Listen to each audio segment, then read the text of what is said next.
اس کے بعد پروگرام کو آگے بڑھاتے ہوئے اگلا کوڈ ہے 04 آئیں اور اپنی تقریر پیش کریں. السلام علیکم ورحمۃ اللہ وبرکاتہ.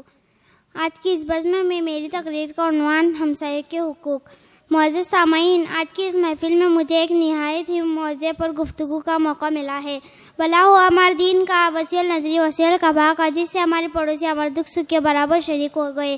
ان کے ہوتے ہوئے بھی ہم احساس تنہائی کا شکار نہیں ہوتے، وقت بے وقت ایک دوسرے کے کام آ جاتے ہیں. معزز سامعین، پڑوس کے ساتھ تعلقات کرنا، ان کے ساتھ کچھ گہوارہ ہو تو ہم اپنے گھروں میں سکھ کی نیند سو سکتے ہیں. معزز سامعین، حضرت صلی اللہ علیہ وسلم کے گھر والوں کا فرمان تھا کہ اگر گھر میں گوشت پکے تو شوربے کے لیے پانی زیادہ ڈالا کیا کیجیے. اگر گھر میں کوئی مہمان آئے تو خالی ہاتھ نہ جائے. معزز سامعین، اپنے ارد گرد 40 پڑوسی کے زمزے آتے رہتے ہیں.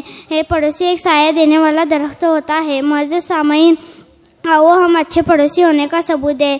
اپنی تو مثال ہو جیسے کوئی درخت، اپنی تو مثال ہو جیسے کوئی درخت ہو. اوروں کو یہ سایہ بخش دے خود دھوپ میں جلے، اوروں کو یہ سایہ دے خود دھوپ میں جلے. السلام علیکم.